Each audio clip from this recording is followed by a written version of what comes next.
Buenas noches para todos. Bueno, en nombre de ACUPS le damos la bienvenida a la conferencia del mes de mayo, en este segundo lunes del mes. Como cada conferencia, estamos muy contentos de poder tener hoy en esta conferencia al doctor Gabriel Floresiani de Argentina, con un tema muy importante que hace a la salud mental y tiene que ver con la depresión y la personalidad.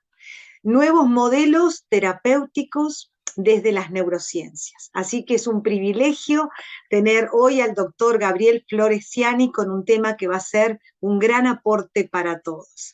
Agradecer también a todos los que se han conectado, no solo de todo el Uruguay, sino también de tantas naciones de América Latina, de Salvador, de Honduras, de Costa Rica, de México, de Colombia, de Chile y aún de Italia. Vemos que están conectados para poder participar de esta conferencia. Decirles y pedirles a todos los presentes que mantengan sus audios silenciados para que el desarrollo de la conferencia sea de la mejor manera y que también puedan escribir en el chat. Por un lado, el nombre, el WhatsApp, el correo electrónico y del país de donde son.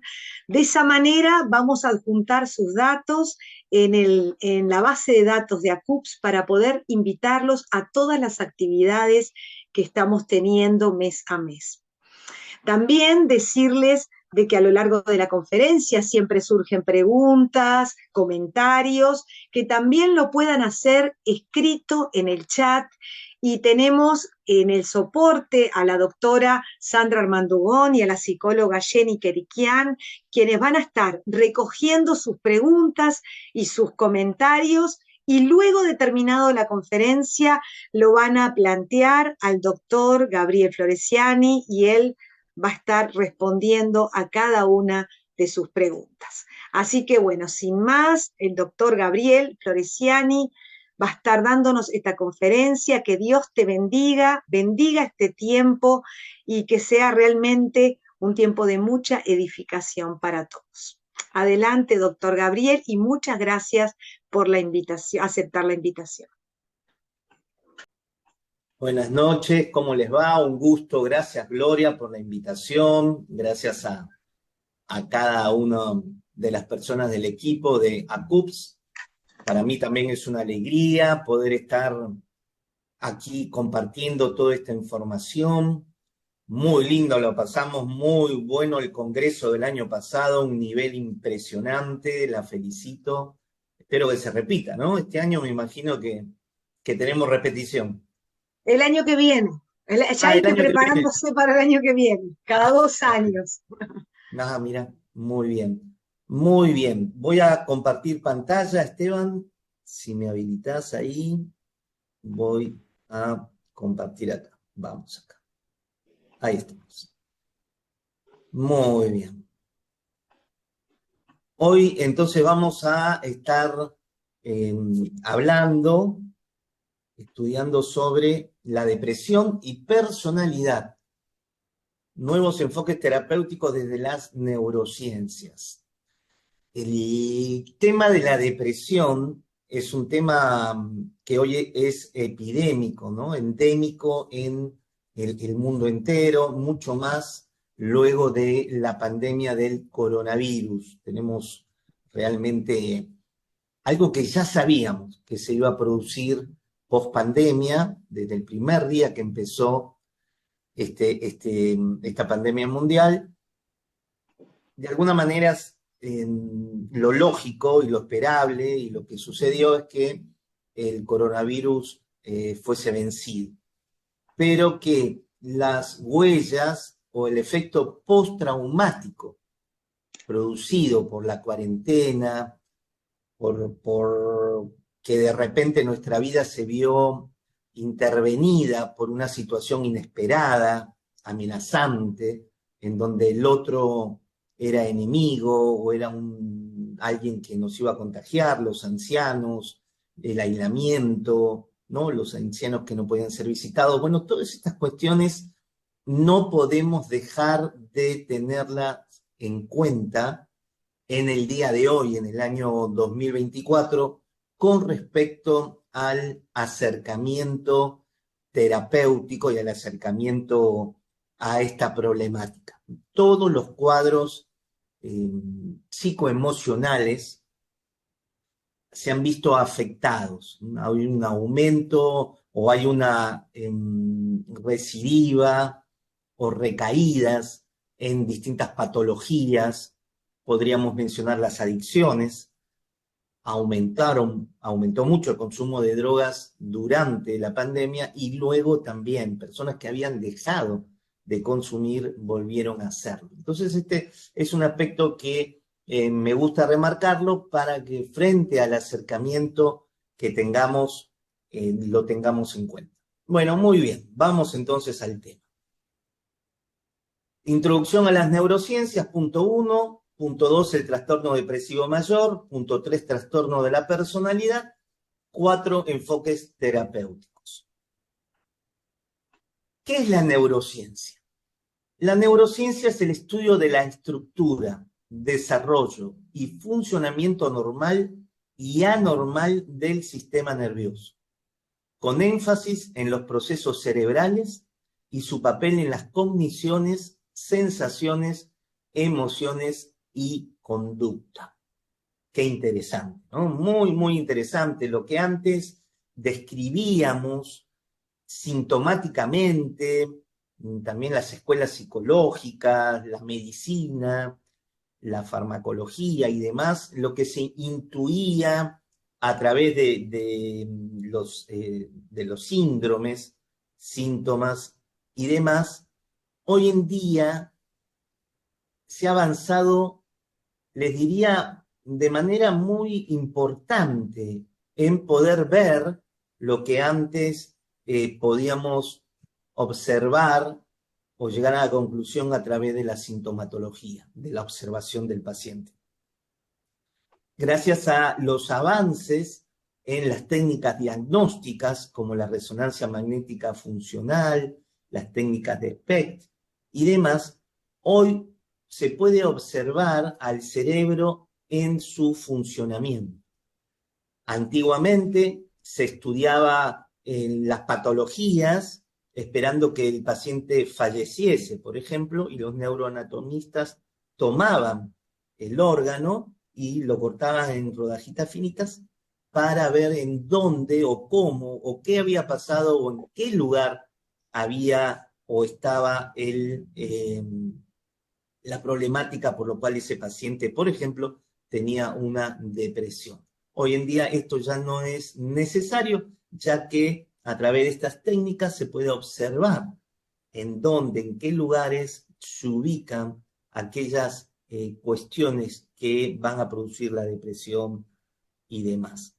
Entonces, podemos estudiar esto, la psicofarmacología, la neurología, la psicología, endocrinología, la neuroinmuno, también la neuroinmunopsicología, es decir, varias ciencias se han tenido que unir, la genética, por supuesto la medicina también, para poder llegar a penetrar, les diría, en la orilla de la mente humana. ¿Qué podríamos decir también? Que la mente humana está en el cerebro del encéfalo, pero esto también hoy en día, acá tenemos otra imagen del cerebro, hoy en día también podemos ampliar el concepto de mente, ya no solamente en el cerebro, aquí en el encéfalo, sino también hoy sabemos que tenemos un cerebro en el corazón con 40.000 neuronas del mismo tipo que las 100.000 millones aproximadamente que conforman el cerebro encefálico, y tenemos un cerebro en el sistema digestivo con también 100.000 millones de neuronas del mismo tipo, que este cerebro digestivo es muy importante porque allí se ubica la mayor producción de serotonina, que es un neurotransmisor fundamental que tiene que ver con el trastorno de los estados de ánimo. Entonces, un pantallazo, lóbulo frontal, el lóbulo occipital, el temporal y el parietal, y aquí podríamos, este es el cerebelo, y aquí podríamos decir que está el lóbulo límbico o el cerebro límbico emocional. Vamos a la siguiente. ¿Cómo llega la información? ¿Cómo llega la información y cuál es el proceso? Esto nos va a ayudar a comprender luego el proceso de la depresión y muchas veces su comorbilidad con trastornos de la personalidad. Entonces, aquí representa los 5 sentidos, el ojo, ¿no? La visión, el olfato, el oído, y llega la información. Ustedes piensen que, por ejemplo, detrás del globo ocular ya tenemos neuronas que traducen los fotones, la información que llega a través de la luz, en pulsos electroquímicos. Entonces, estos pulsos electroquímicos van a llegar primero al tálamo. Esta es la región del cerebro límbico o emocional. ¿Qué significa? Que todo lo que captamos a través de nuestros 5 sentidos, primero va a ser recepcionado, recibido por el cerebro emocional. Por eso es muy importante el hecho de nuestro estado emocional, porque va a determinar nuestra percepción de la realidad externa y también interna. Es decir, nosotros tenemos una percepción interna de la realidad, un estado emocional, un estado mental interno, producto de nuestra genética, de las experiencias del pasado, del ambiente. Y ese estado de realidad interna va a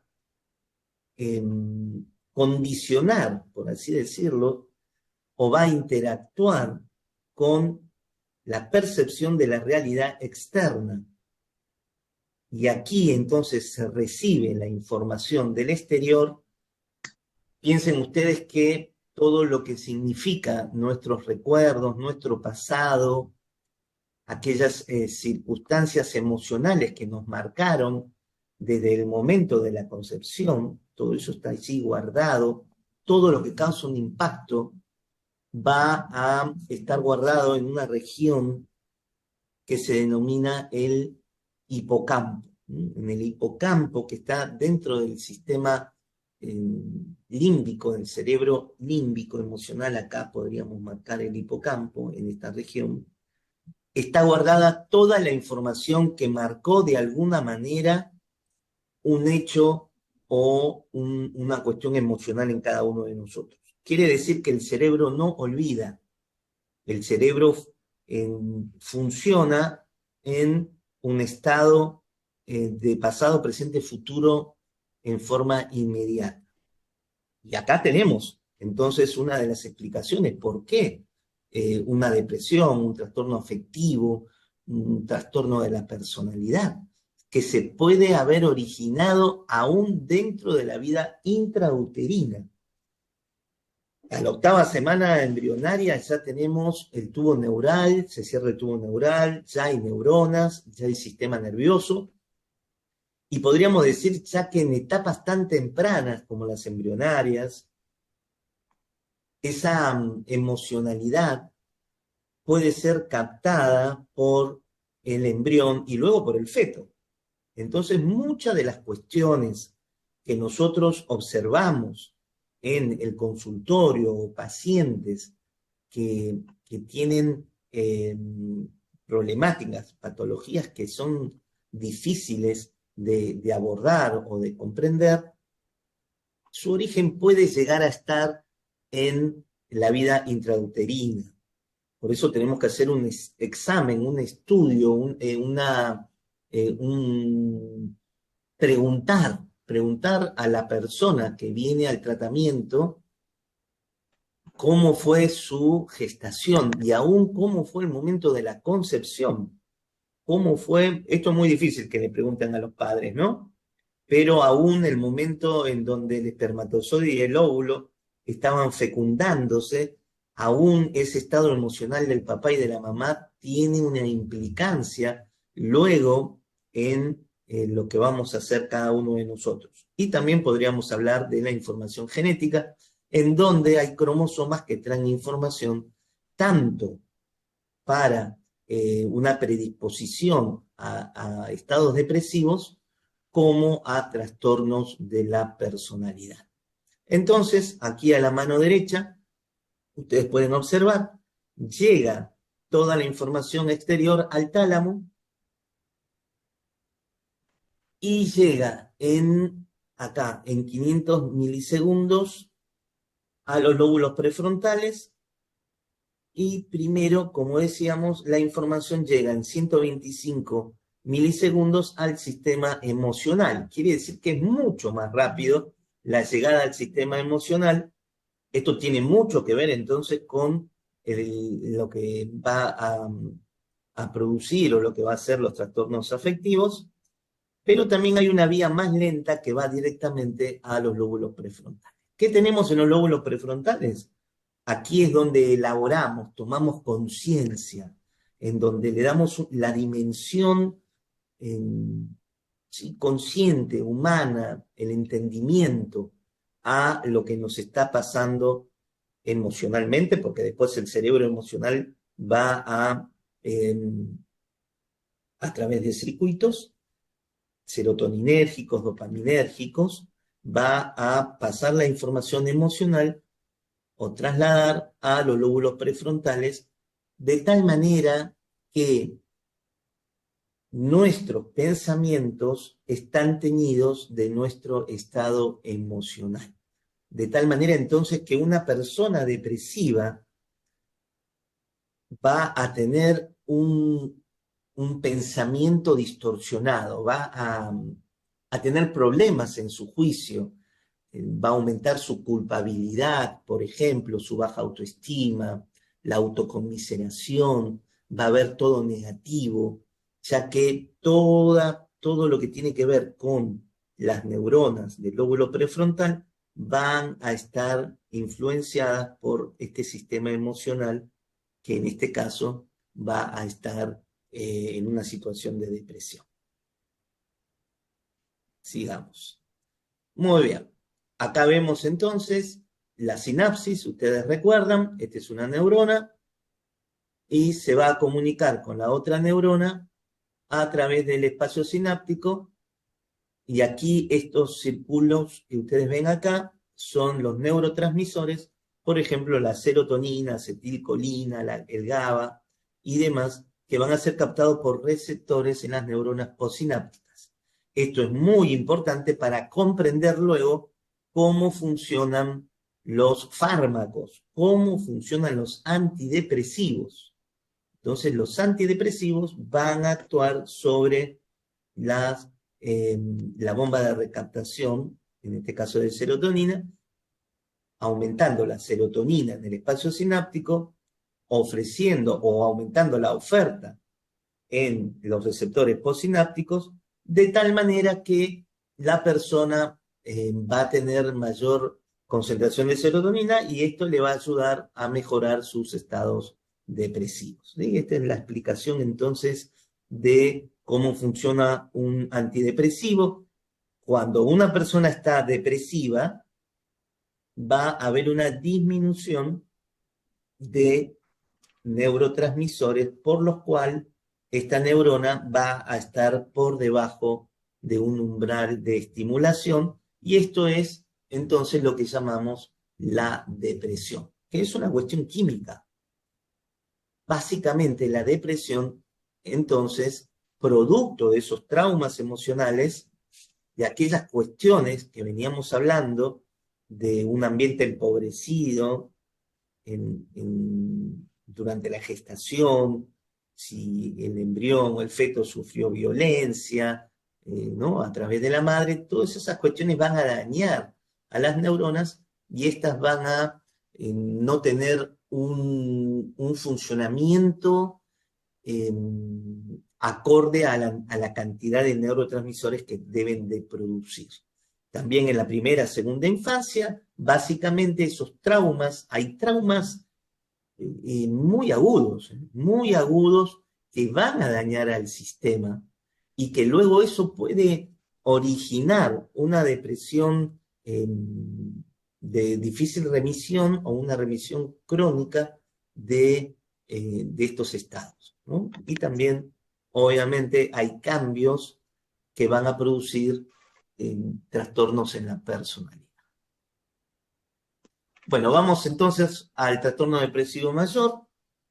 Vamos bien, esta es la depresión, miren ustedes, esto es lo que les comentaba, amígdala, este es el sistema límbico emocional, la amígdala, en donde se producen, se sintetizan las emociones, el miedo, el amor, el odio, la felicidad, todas aquellas emociones se van a producir en la amígdala. Aquí está. El hipocampo que les mencionaba, en donde guardamos nuestras huellas emocionales, las huellas némicas, y luego aquí tenemos el córtex cingulado anterior, que va a haber aquí alteraciones en el córtex orbitofrontal, por eso aquí el pensamiento está distorsionado en las personas con depresión y también aquellas personas que tienen trastornos de la personalidad van a tener aún cambios neuroanatómicos, neurofisiológicos en el lóbulo prefrontal. Por eso el cambio de conducta en los trastornos de personalidad y demás. A ver acá, vamos de nuevo. Bueno, muy bien, acá tenemos otra vez más la sinapsis. Muy bien, acá esto es una bomba de recaptación que les contaba de serotonina. Esto es todo el mecanismo de acción y va entonces a ser captado por los receptores postsinápticos y este es el funcionamiento, va a estar bien estimulada la neurona, la conducta de la persona va a estar en buenas condiciones, su estado de ánimo y demás, y entonces va a tener un normal funcionamiento. Si por lo contrario está depresiva la persona, va a haber menos cantidad de neurotransmisores, la dopamina también tiene que ver con esto, la norepinefrina también, disminución de ellas, va a producir un estado depresivo en el sistema neuronal. Bueno, acá tenemos otra imagen, caída de la serotonina, el estrés frena la secreción del neurotransmisor serotonina, por el núcleo de Rafe que comunica con el locus coeruleus y la corteza. Disminución. Entonces, fíjense ustedes cómo una disminución de la serotonina, una caída, va a afectar distintos núcleos neuronales, los cuales luego van a traer este estado depresivo en la persona. Esto es interesante, encogimiento del hipocampo. El estrés provoca la muerte de células en el hipocampo. Los estudios revelan que el tamaño de dicha región se reduce entre un 10 y 20% en los deprimidos. Semejante deterioro puede crear problemas de memoria. Entonces, claro, esto tiene una lógica, ya que el hipocampo guarda la memoria emocional del individuo. Este hipocampo está cargado de huellas némicas, de dolor, de traumas, de una profunda angustia. Entonces, hay muerte en las células del hipocampo, pero también hay una disminución. Y para aquellos que son cristianos y creen en el Espíritu Santo y en el nuevo nacimiento, cuando una persona recibe a Cristo, lo que se vio es que el hipocampo vuelve o mejora su estado de funcionamiento. Esto es algo muy importante, la espiritualidad entonces, y en este caso, cuando una persona tiene una experiencia con Jesucristo, va a haber una mejoría en el hipocampo. Si aquellos que conocen la Biblia, dice la palabra de Dios en Isaías que Él cargó nuestros dolores, nuestras angustias, nuestro sufrimiento y la llevó en la cruz del Calvario. ¿No? Muy bien, este pasaje de Isaías 53 hoy podemos decir que tiene una explicación neurocientífica, ya que al tener ese encuentro espiritual, el hipocampo, donde están entonces guardadas las huellas traumáticas que van a tener en el presente un impacto en lo que significa el funcionamiento neuronal y de los circuitos neuronales y de los circuitos serotoninérgicos, dopaminérgicos, que van a tener que ver con la depresión, entonces este encuentro espiritual va a mejorar y tenemos la explicación neurofisiológica, es decir, el impacto espiritual o la, sí, la experiencia espiritual de una persona va a tener un correlato neurofisiológico. Y esto es parte de la terapéutica, y esto ya, ¿no? Estoy mezclando y entrando en las diversas explicaciones en la terapéutica a través de la explicación neurocientífica que tiene que ver con la depresión y los trastornos de personalidad.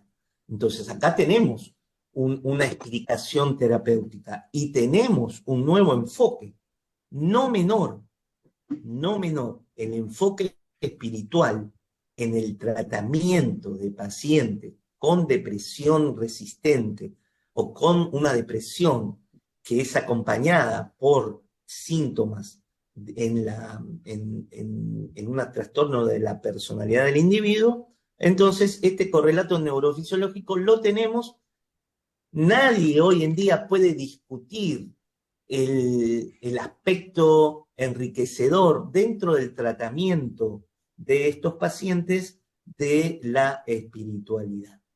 Esto es muy bueno, es muy importante. Entonces, también va a haber un aumento de la serotonina, de la dopamina, cuando una persona tiene una experiencia espiritual. Así que ahí tienen un punto muy importante en este enfoque neuroterapéutico en lo que tiene que ver con la depresión y trastorno de personalidad también.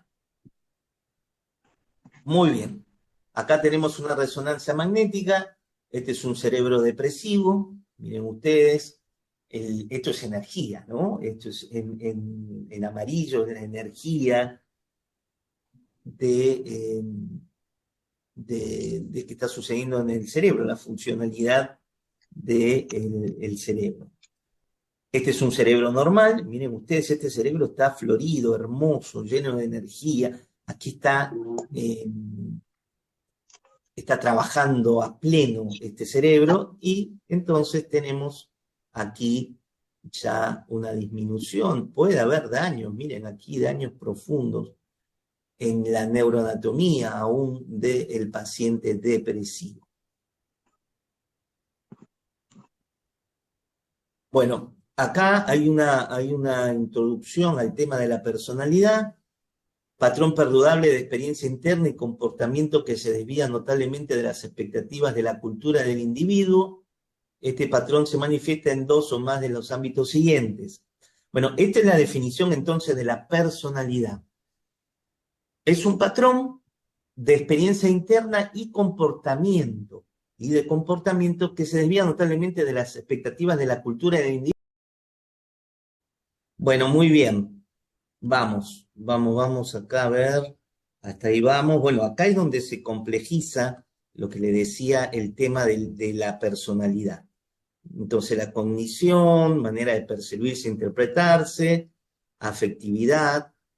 Acá hay, por ejemplo, el borderline, el paciente fronterizo, cambios, la habilidad en la respuesta emocional, funcionamiento interpersonal, control de impulsos.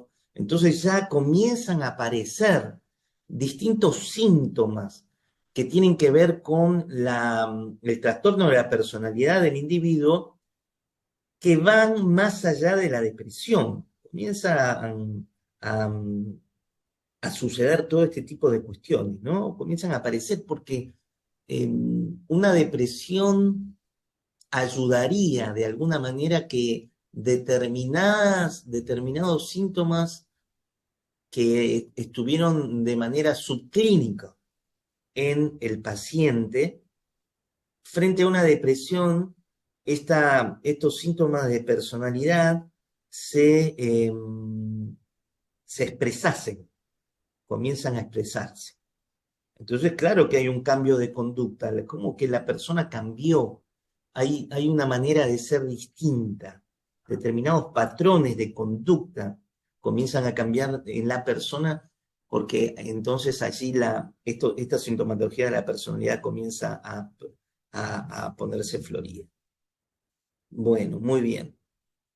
Los límites, a ver, interesante, los límites entre temperamento, carácter, personalidad y trastorno de la personalidad no se han establecido con claridad. Esto es lo que les decía.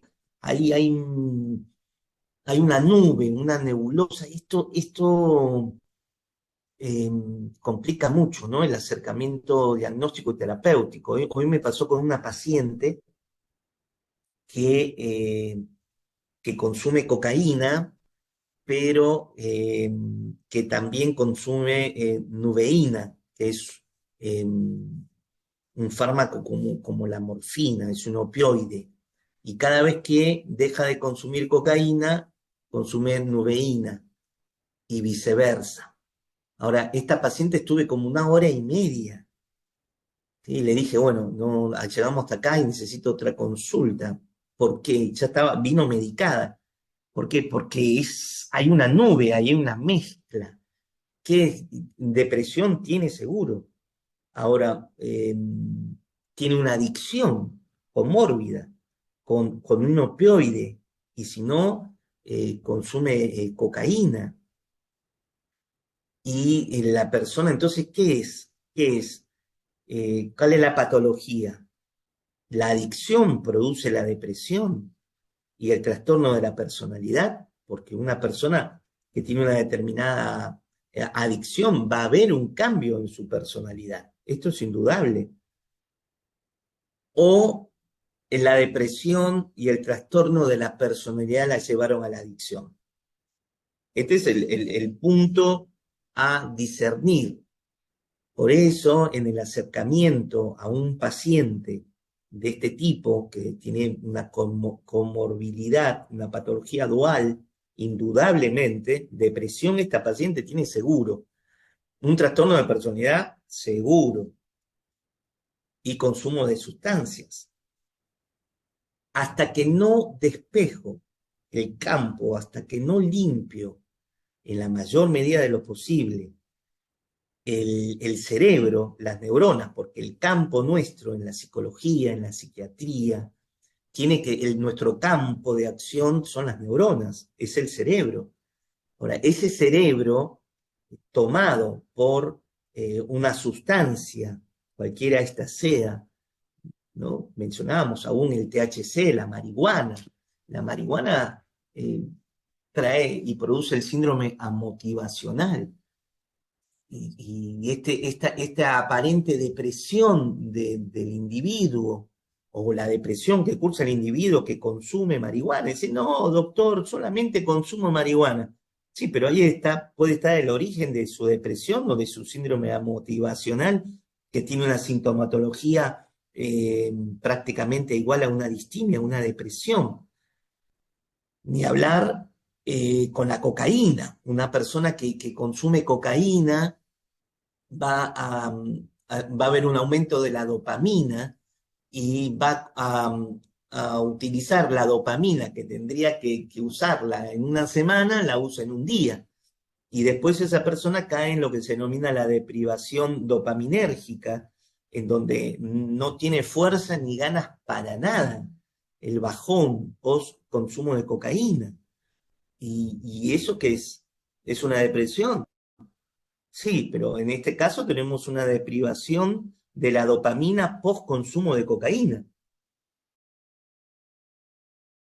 Ahí viene el punto. Ahora, el consumo de la cocaína de ese individuo es producto de una depresión crónica, una depresión aguda, y seguramente el alcoholismo es exactamente igual, la persona que toma alcohol. Entonces, una de las cuestiones fundamentales en el abordaje, en la terapéutica, si nos encontramos con un paciente que trae alguna adicción, es limpiar el campo.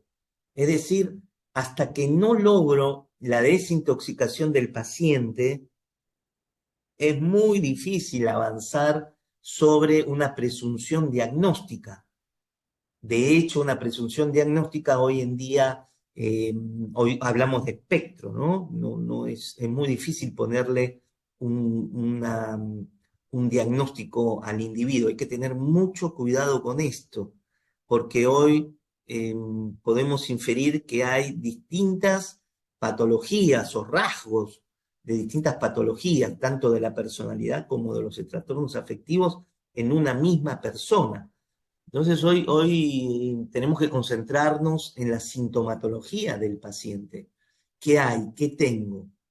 En el caso entonces de los adictos, busco la desintoxicación, limpiar el campo, me gusta decir, para luego entonces buscar cuál es ese trastorno de la personalidad o ese trastorno afectivo en el estado de ánimo.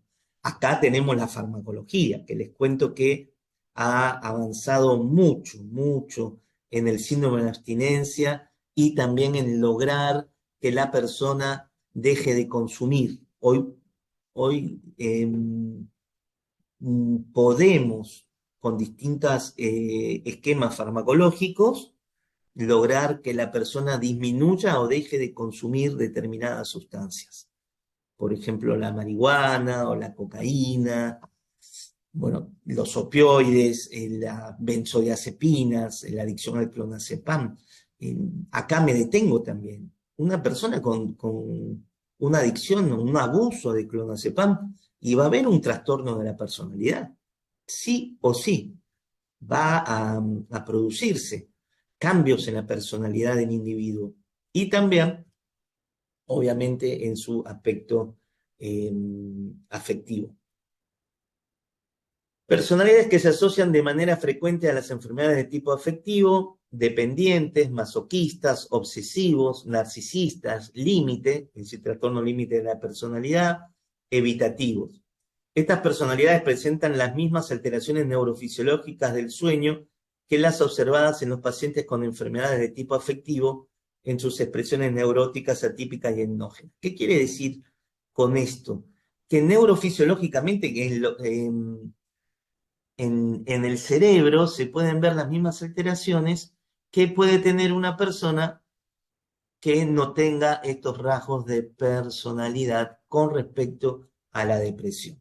¿Sí? Por ejemplo, un paciente obsesivo, hay depresiones de tipo obsesiva, los narcisistas caen en vacíos, en estados depresivos, pero muy fuertes, los borderline también, el cambio, la habilidad emocional, la habilidad en los estados de ánimo y conductas de riesgo, por ejemplo, autolesivas, una persona que se corta el antebrazo izquierdo o personas eh, que se autolesionan. Esto acompaña mucho en el borderline. A ver acá, seguimos avanzando. Enfoques terapéuticos. La primera tarea consiste en conseguir que el paciente se cure con respecto al trastorno del estado de ánimo, es decir, cuando hay una comorbilidad de un estado depresivo con trastornos de la personalidad. Entonces, primera tarea, lo que tengo que buscar primero es estabilizar el estado de ánimo, es decir, en este caso, la depresión o la distimia. Los problemas de personalidad asociados quedarán bajo control de forma gradual y en este aspecto es necesario adoptar una perspectiva a largo plazo. Entonces, miren, aquí donde se pone, donde la cuestión es bastante compleja. Entonces, primero tengo que buscar ponerlo en condiciones al paciente. Es muy difícil comenzar a trabajar terapéuticamente con un paciente que tiene un trastorno afectivo, porque va a estar en un estado podríamos decir, confusional, va a haber una neblina en ese cerebro. La percepción de la realidad interna y externa está modificada por ese trastorno afectivo. Es muy difícil entonces empezar a realizar una terapia, por ejemplo, ¿no? Una terapia de distinto tipo, o pedirle a la persona que socialmente se integre, porque el aspecto social es fundamental en la recuperación del paciente. Obviamente la psicoterapia, ¿no? En sus distintas formas, o escuelas, son todas muy necesarias y cada una cumple un rol distinto, pero cada escuela psicológica aporta mucho y en la solución de este tipo de problemáticas. Pero fundamentalmente entonces acá es donde eh, puedo recurrir a la psicofarmacología, porque me ayuda químicamente a que haya una elevación, por ejemplo, de la serotonina, de la dopamina, de la norepinefrina. Vuelvo entonces a que esos neurotransmisores estén en una oferta, en una buena oferta para la neurona postsináptica, y claro, ese sistema se va a poner en mejores condiciones. A mis pacientes muchas veces les explico, ¿no? Esta renuencia a ser medicados con psicofármacos, antidepresivos, antiimpulsivos, estabilizadores del ánimo, que es lógico. Doctor, por favor, no me empastille, acá se dice así en Argentina. No, tengo miedo, es como que ese temor a ser medicado, esa aprensión, ¿no? Por esos prejuicios que se traen culturalmente y demás, pero eh, aquí es donde tenemos que explicarle, tranquilizar al paciente. Tengo que darle tranquilidad, confianza, fe, contenerlo, ser sin perder, ¿no? La distancia terapéutica, esto por supuesto, pero sí buscar ser empático, porque es un paciente que está sufriendo, hay sufrimiento en ese individuo, en el depresivo. Básicamente, en la persona que tiene un trastorno de la personalidad, eh, normalmente tienen, tienen un insight o darse cuenta que su conducta no es normal bastante baja, ¿no? Pero cuando están en una depresión, por ejemplo, están mucho más sensibles a darse cuenta que tienen problemas en su personalidad. Es un buen momento para poder abordar a una persona que tenga un problema en su personalidad, ya que de otra manera no vendrían a la consulta. Un narcisista, y es muy difícil traerlo. Una persona borderline, un trastorno límite de la personalidad, que venga a la consulta o que mantenga el tratamiento, adhiera al tratamiento, y es bastante difícil, muy, muy difícil. Una persona con una personalidad de tipo eh, evitativa también. Entonces, entiéndase, ¿no? Es una buena oportunidad cuando estas personas con trastorno de personalidad están en una fase depresiva o están eh, cabalgando una depresión, porque por esto van a venir a la consulta, y aquí es donde nosotros podemos mejorar su estado de ánimo, pero inmediatamente ahí entonces ya estoy trabajando en aquellos aspectos de la personalidad del paciente que he detectado y que me he dado cuenta que trae. Una persona de tipo impulsiva, dependiente, evitativa, un trastorno de la personalidad antisocial, por ejemplo, obsesivos, muchas personas que vienen a la consulta que son obsesivas porque están en un estado depresivo.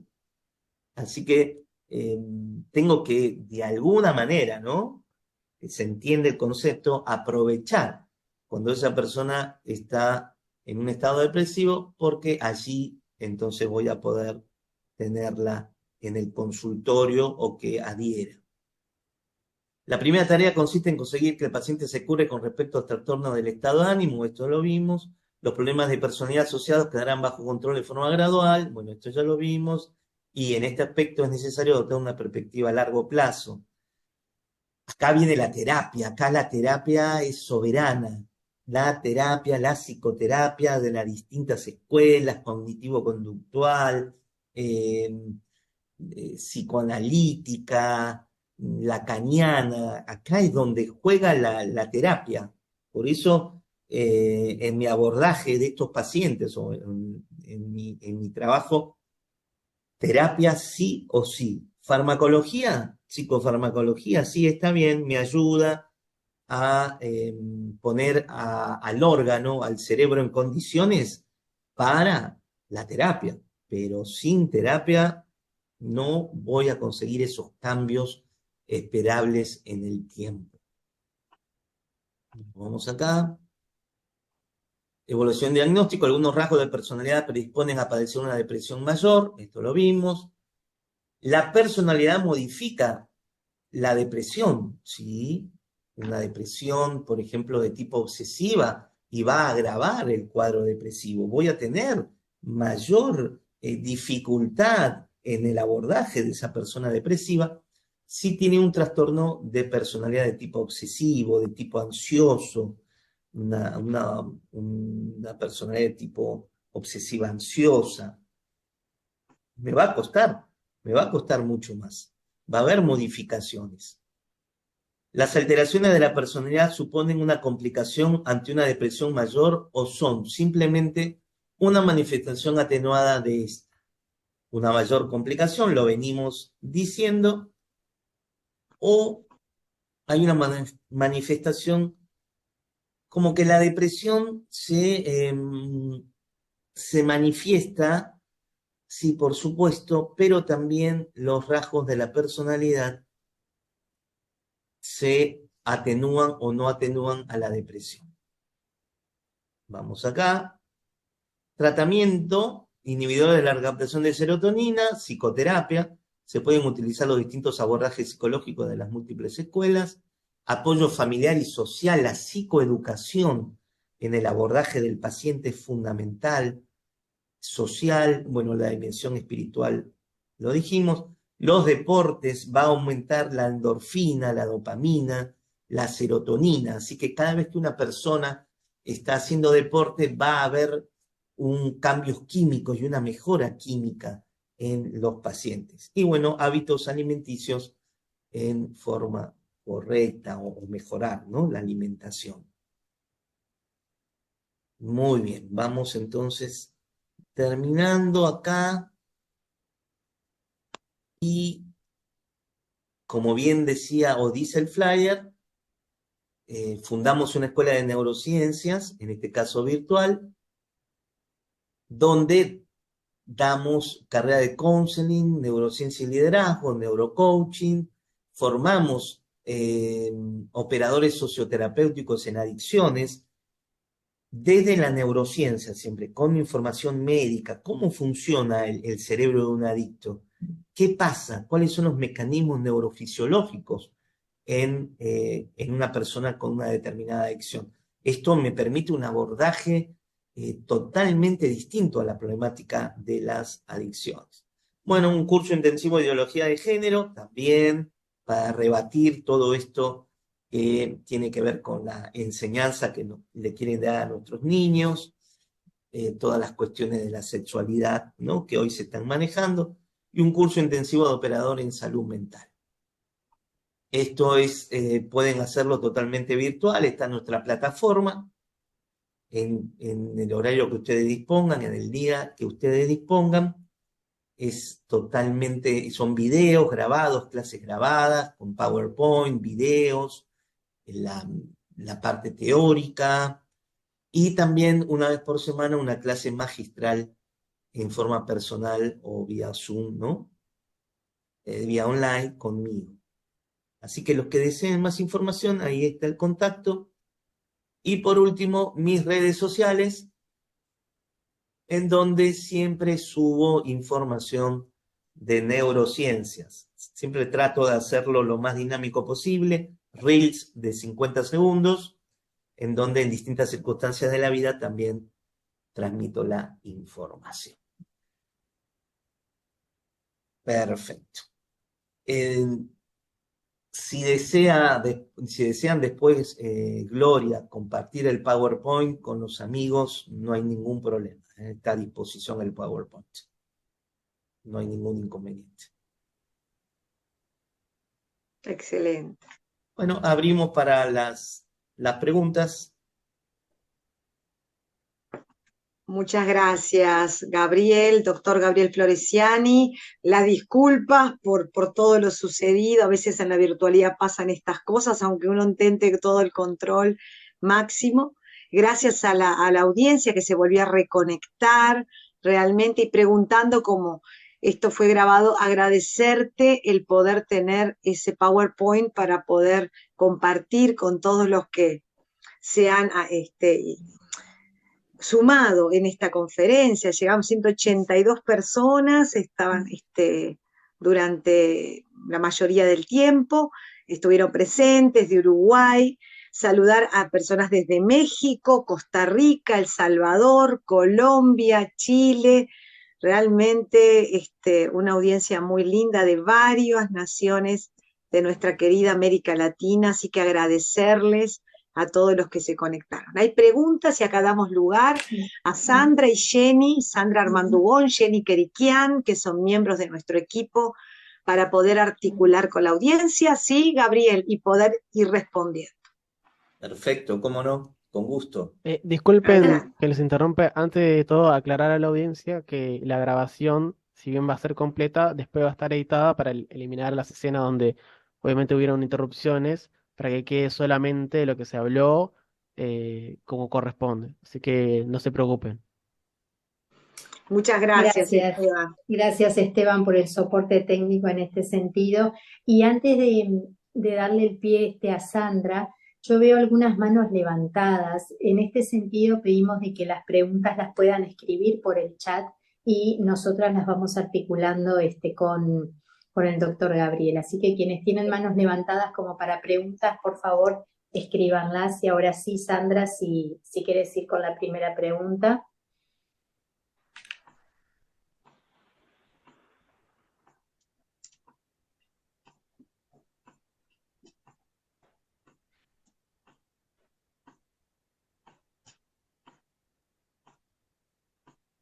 Bueno, no sé si Sandra está Sí. por ahí o tal vez esté muteada o algo así.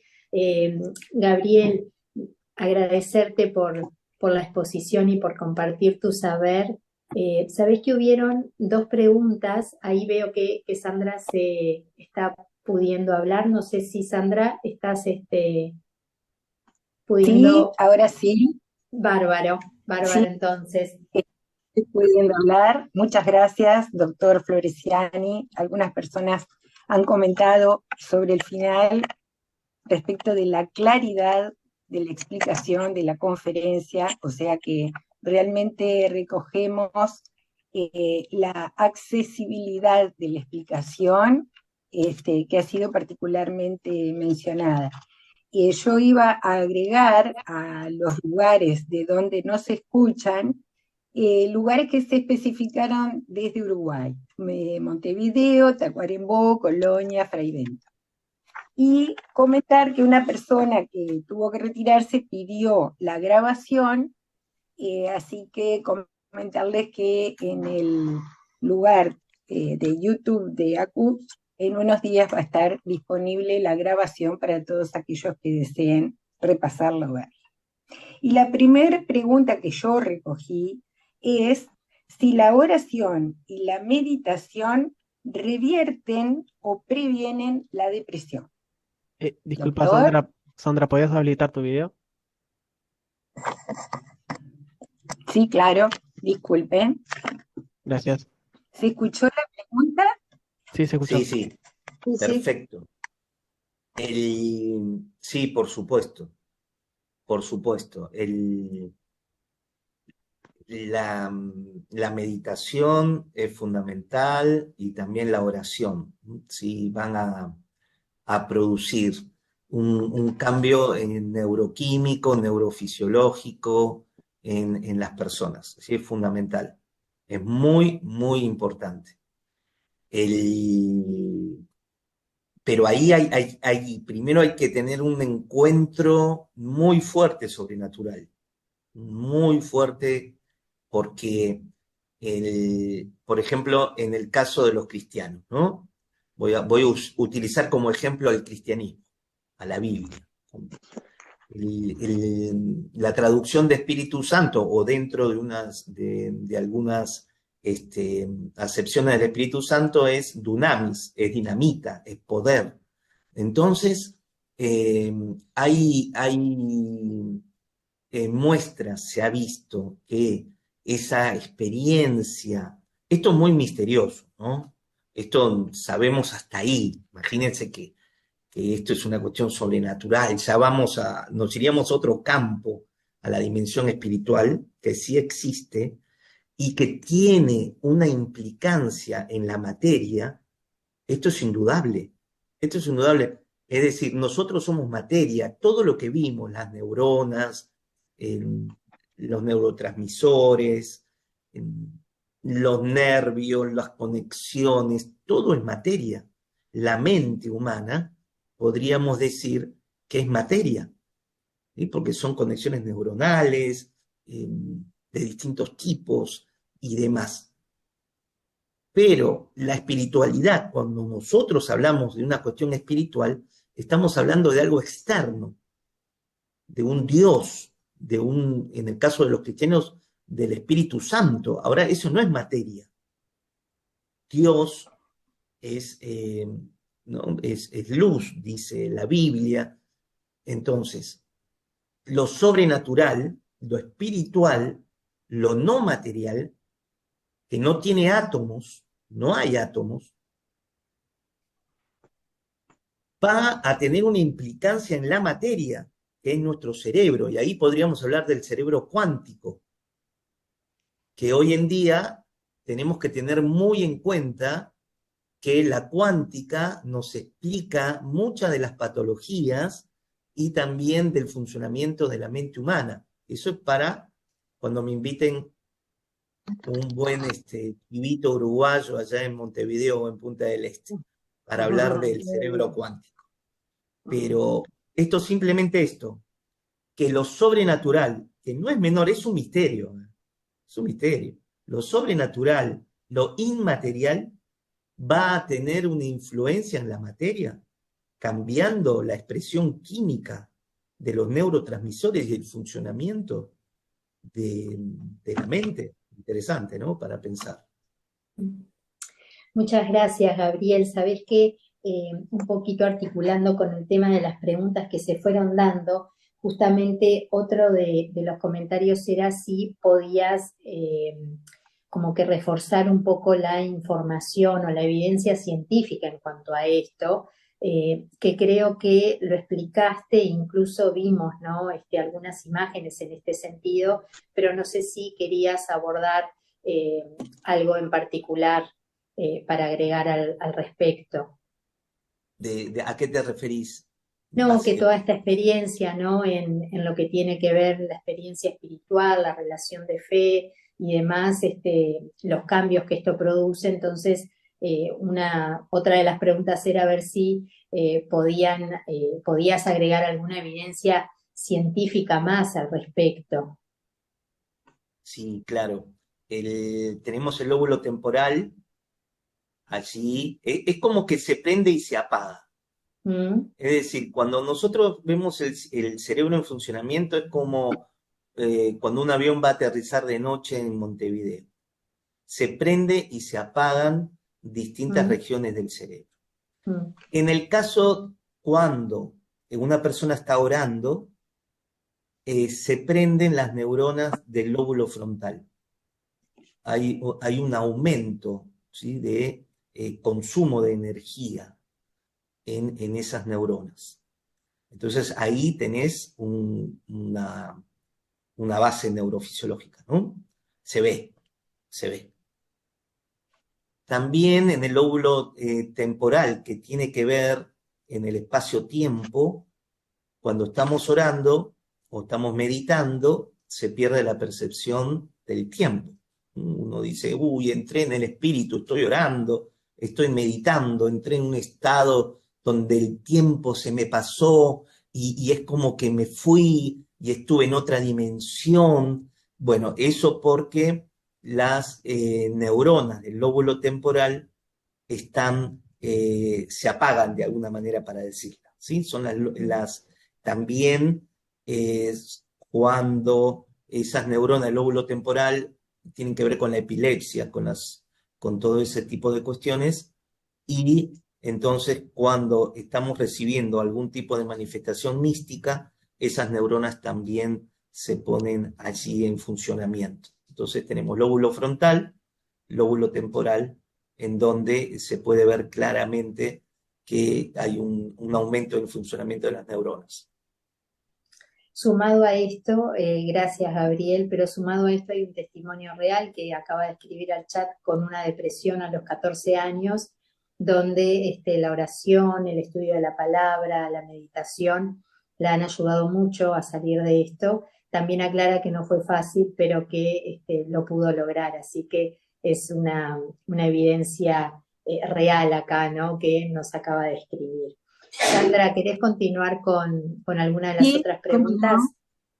no. Hay una persona que pregunta, ¿qué implicación tiene el perdón en el cerebro y qué tanto afecta la depresión? Sí, no, fundamental.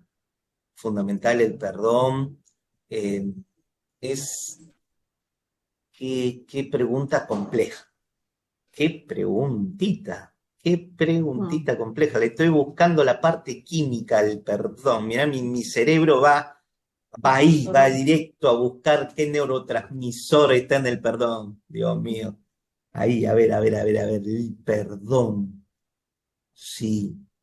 Bueno, acá tenemos otra cuestión también muy, muy misteriosa, porque hay cuestiones que no sabemos, que no la tenemos, pero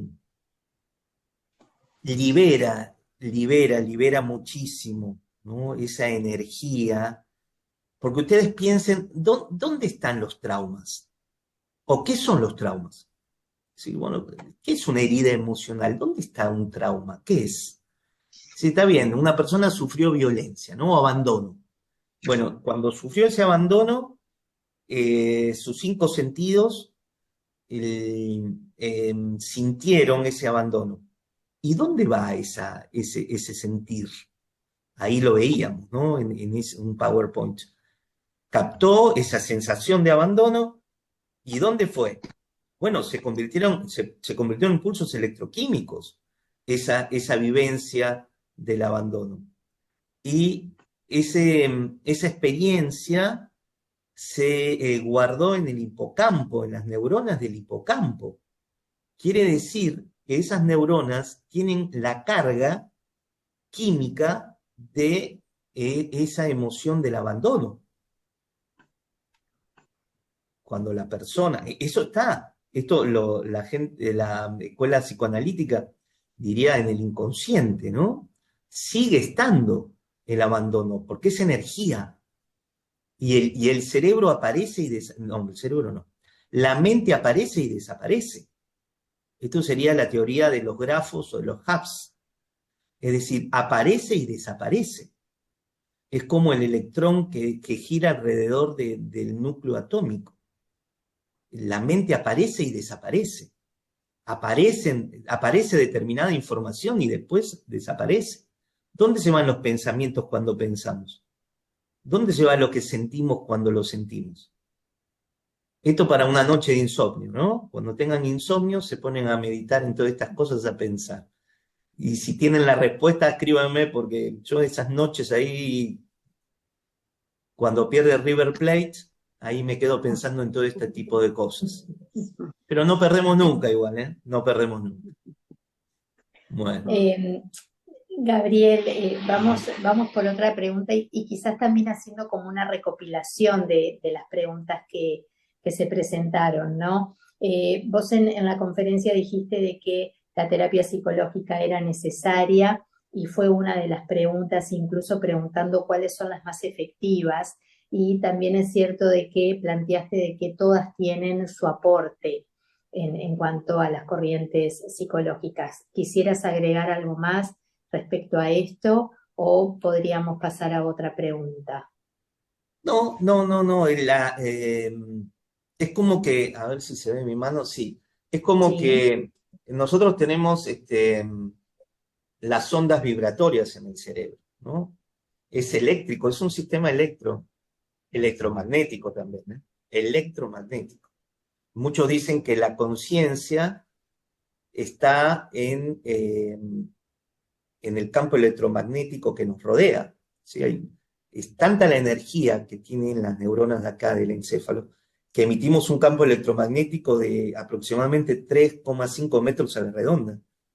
Y el campo electromagnético de las neuronas del corazón son 5.000 veces más potentes que el campo electromagnético de acá y tienen 5 metros a la redonda. Quiere decir que todo lo que está alrededor nuestro está bajo nuestro influjo emocional. Nos estamos conectando a distintos niveles de conciencia a través de nuestros campos electromagnéticos. Ahora, algunos dicen que, porque ahí vi una preguntita, que el inconsciente estaría en el campo electromagnético, ni siquiera en el cerebro. Pero eso también se las dejo para una noche de otro insomnio. Pero sí, y a esto voy. La psicoterapia, a esto iba. Entonces, primero tenemos que poner al cerebro en volverlo a un eje. Tengo que volverlo al eje. Y acá, gracias a Dios, que existe la farmacología. Porque hace 20 años no teníamos, no había mucho. Y no sé, debe ser una inspiración divina para que hayan creado medicamentos que puedan traer otra vez al cerebro un equilibrio, porque el cerebro se va, la mente se va, acá.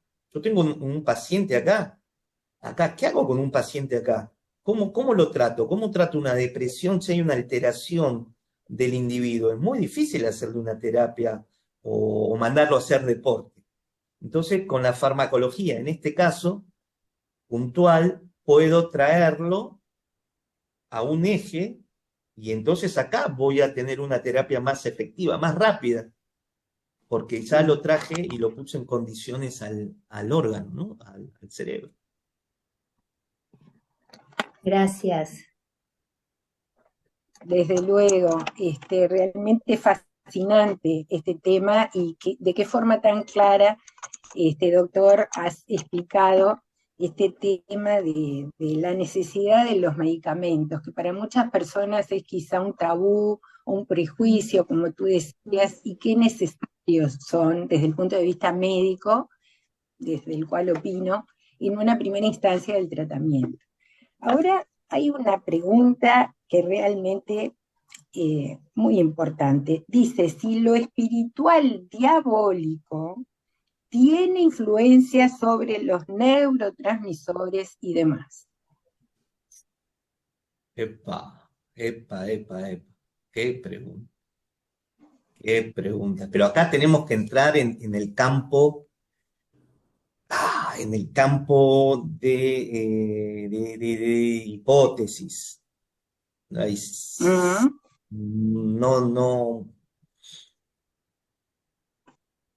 no me arriesgo. No,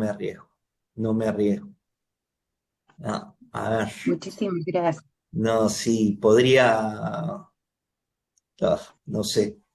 Desde una teoría hipotética, tendría que ver más con el cerebro digestivo.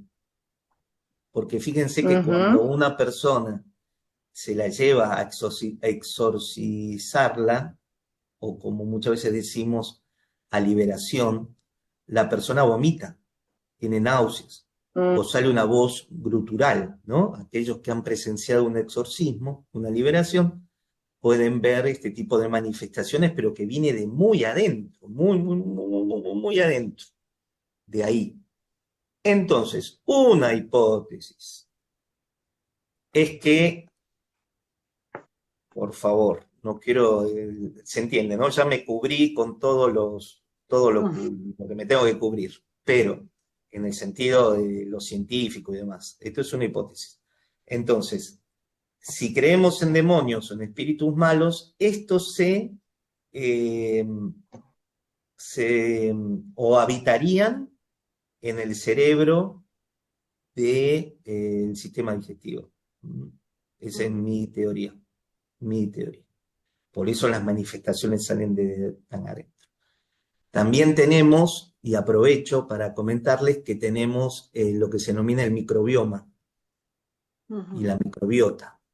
El microbioma son bacterias, todos tenemos bacterias, millones y millones de bacterias, tenemos un alien dentro nuestro, estas bacterias suman mayor ADN que todas las células de nuestro cuerpo, las bacterias están vivas y son parte de nuestra mente, es decir, mejor dicho, tienen una mente y también se vio que en la materia fecal de determinadas patologías de índole depresivas o inclusive en la esquizofrenia, hay bacterias que no están presentes.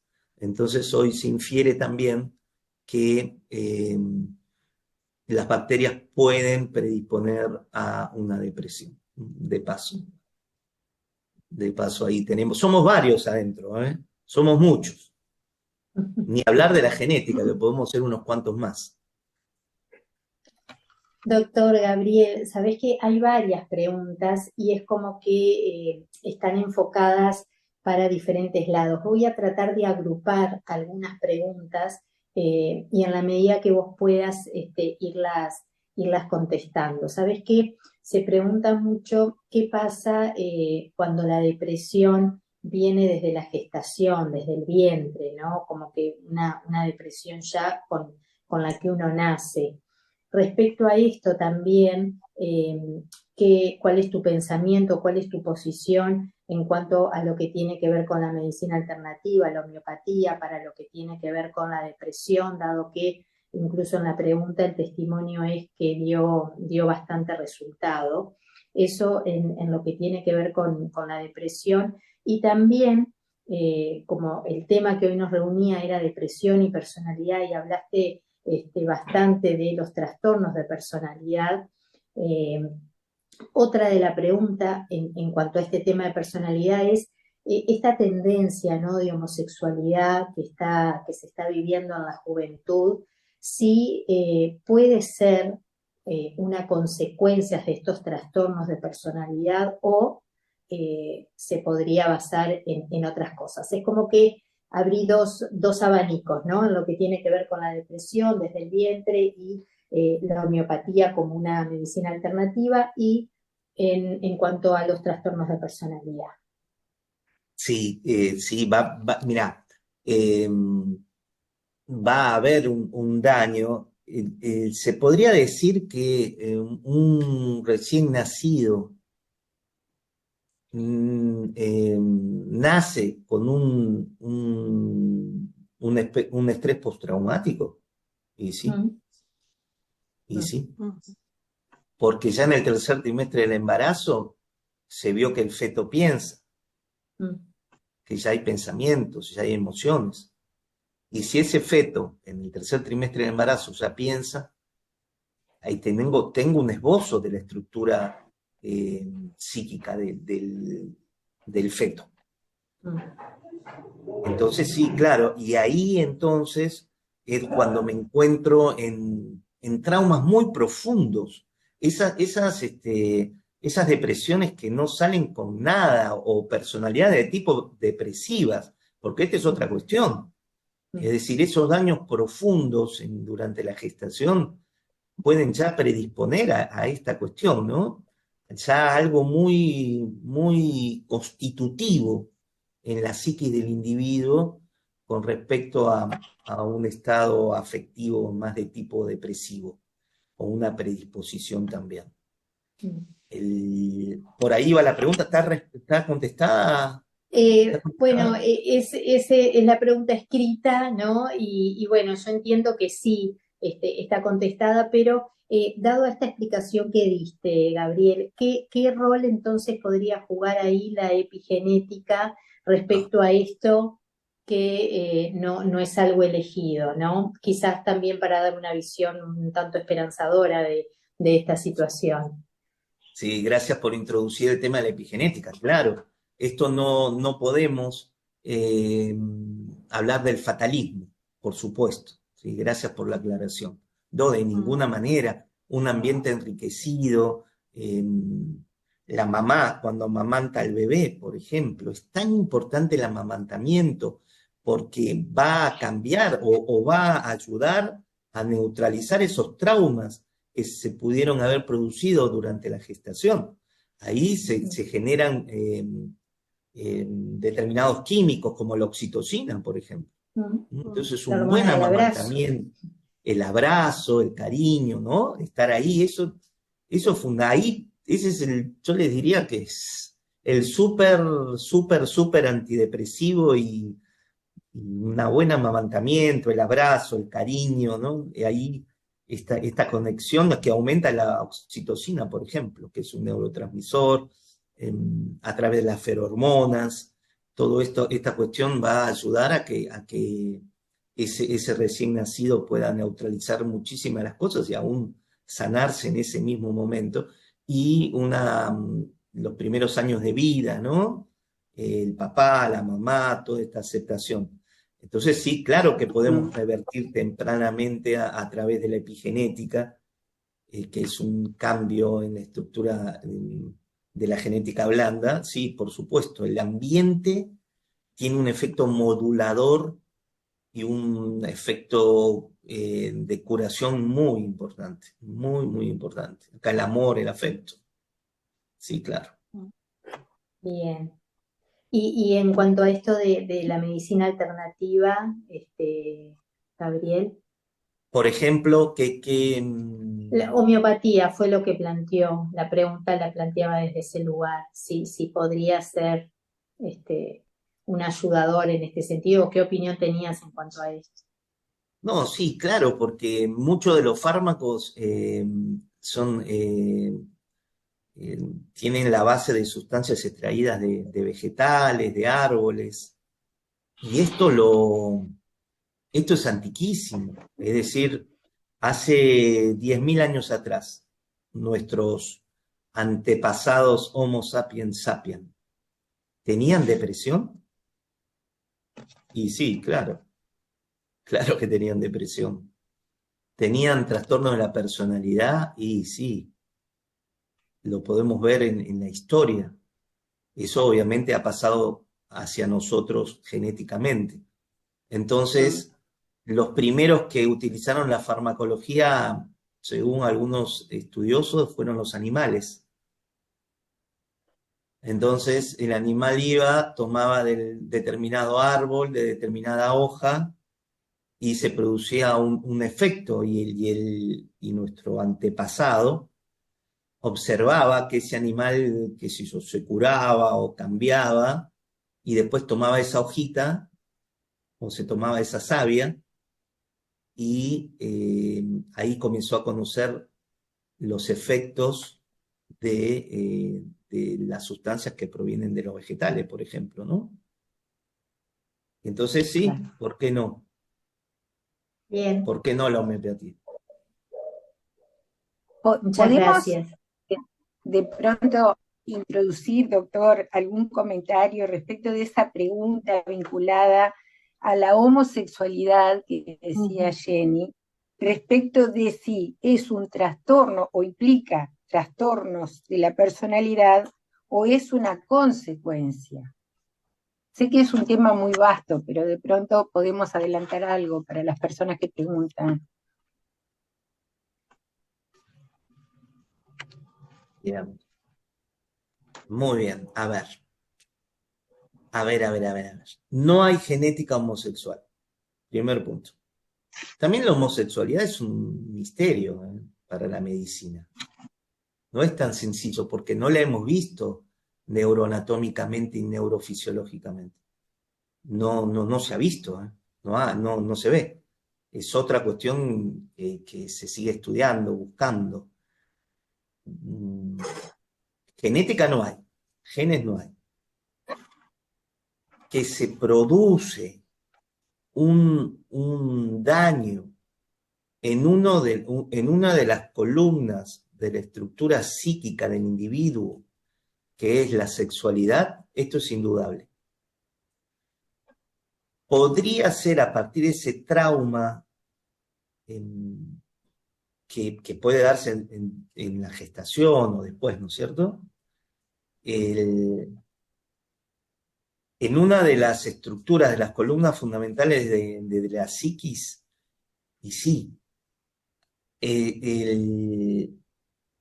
porque frente a un trauma puedo manifestar el daño de distintas maneras, con una bipolaridad, una personalidad, qué sé yo, antisocial, o todo lo que venimos hablando, una esquizofrenia, de alguna manera puedo expresar a través de una patología psiquiátrica los daños causados, daños muy profundos en la psiquis del individuo.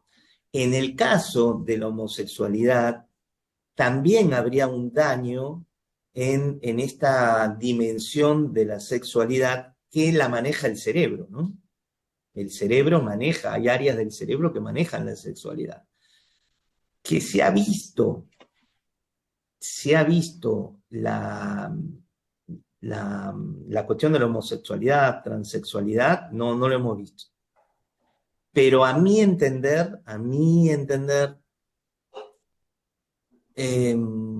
hay un corrimiento muy importante, hay un corrimiento de la psiquis. El daño es tan fuerte producido que se produce una alteración muy profunda. Estaría en el campo de la personalidad. Yo no diría que la homosexualidad está en el campo de la personalidad. Lo que sí les puedo decir es que hay homosexuales que tienen trastornos de la personalidad, sí, claro, esto es indudable. Esto sí, se ve, y es muy frecuente. Esto tal vez por la comorbilidad, ¿no?, que existe entre diferentes situaciones, ¿no?, que muchas veces no vienen solas, aisladas, los trastornos de personalidad, sino que también conllevan otras situaciones. ¿Podría ser por ahí, doctor? Claro, sí, siempre. Hoy en día hablamos de patologías concomitantes, patologías duales, no podemos encajonar una sola entidad nosológica, eso ya no lo podemos hacer, hay algo más, siempre hay algo más que lo acompaña. Y en cuanto a esto de los trastornos de personalidad, otra de las preguntas era si los trastornos de personalidad pueden llegar a tener un tratamiento, porque incluso de manera con mucha confianza quien planteó la pregunta transmitía, ¿no?, de su hija con un trastorno border de la personalidad en una edad adolescente, en el que todavía no ha alcanzado a un tratamiento. Entonces, un poco plantearte esta pregunta, a ver si es posible un tratamiento al respecto. Sí, mejoran. He tenido pacientes y tengo pacientes con trastorno límite de la personalidad que han mejorado muchísimo, mucho. Acá la farmacología es fundamental. Un estabilizador del estado de ánimo, por ejemplo, un divalproato de sodio, también utilizando la risperidona, y una droga muy buena para el trastorno límite de la personalidad es la lamotrigina. Es que en el tiempo, un uso de la lamotrigina en años produce cambios y una mejoría importante en el trastorno límite de la personalidad. Con la risperidona lo que evitamos son las autolesiones, aquellas cuestiones que tienen que ver con la anorexia, la bulimia. También podemos usar la fluoxetina, que es un inhibidor de la recaptación de serotonina. Un divalproato de sodio para estabilizar, es un antiimpulsivo. Es decir, con un buen tratamiento farmacológico podemos poner a esa persona con trastorno límite de la personalidad en punto justo para empezar la terapia. Y terapia Claro. cognitivo-conductual, ahí a full, ¿no? Bien, entonces es posible, ¿no? En respuesta a esto, es posible y por las dos vías, ¿verdad? La medicamentosa, lo farmacológico y lo que tiene que ver después con un acompañamiento terapéutico al respecto. Exacto, Bien. exacto. Yo quería comentar esta, este gran aporte de compasión y verdad al mismo tiempo que has hecho, doctor. Realmente es algo que admiro y que quería destacar particularmente. Y no sé si tendremos algún tiempito más. Había una persona que quería un comentario respecto de fibromialgia y depresión. Si hay una vinculación, una relación que se podría decir al respecto. Sí, una persona con fibromialgia tenemos que inferir que es un depresivo. Es un depresivo. Uh-huh. Entonces, la depresión va a llevar a la persona a la fibromialgia. Sería esos dolores es una expresión del dolor del alma, ¿no? Que tiene esa persona. Entonces, para una fibromialgia se usa la pregabalina, pero sí o sí un antidepresivo, mejoran mucho, con la duloxetina, por ejemplo, que es un antidepresivo dual.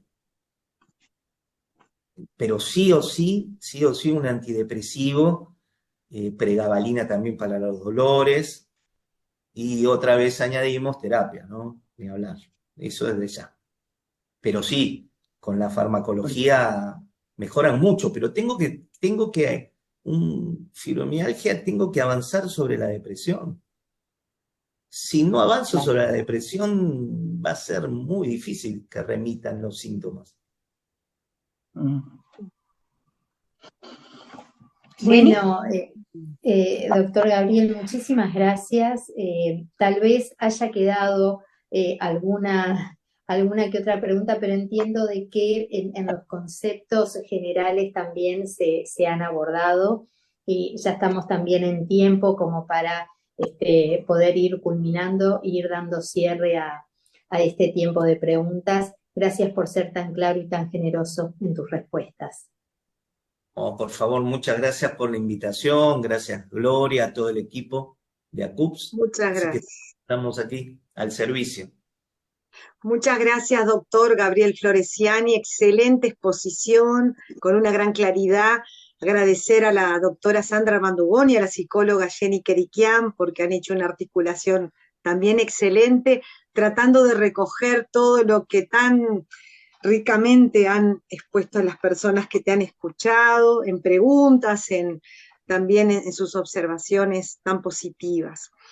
Y bueno, Gabriel, por supuesto, gracias por poder contar contigo y seguimos en comunicación porque hay vasto el conocimiento que tenés para compartir y agradecerte que siempre lo hagas con ACUPS también, ¿sí? Así que muchísimas gracias.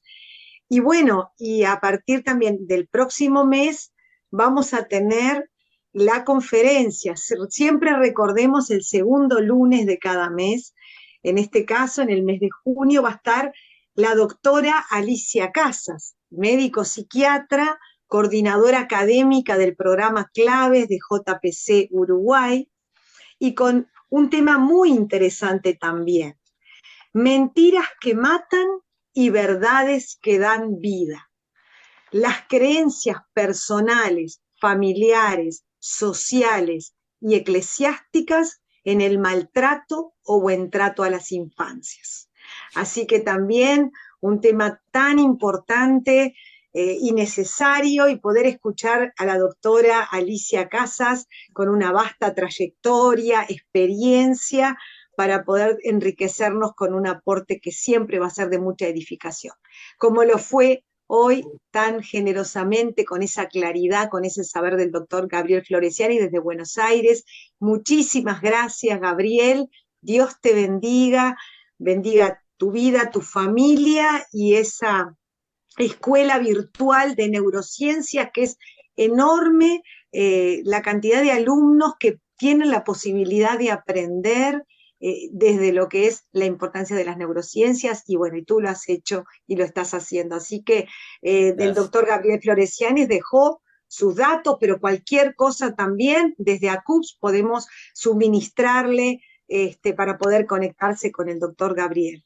Asimismo, en el canal de YouTube de ACUPS, en unas semanas, la conferencia fue grabada, va a ser editada, y de ahí todos los que quieran verla van a poder verla también.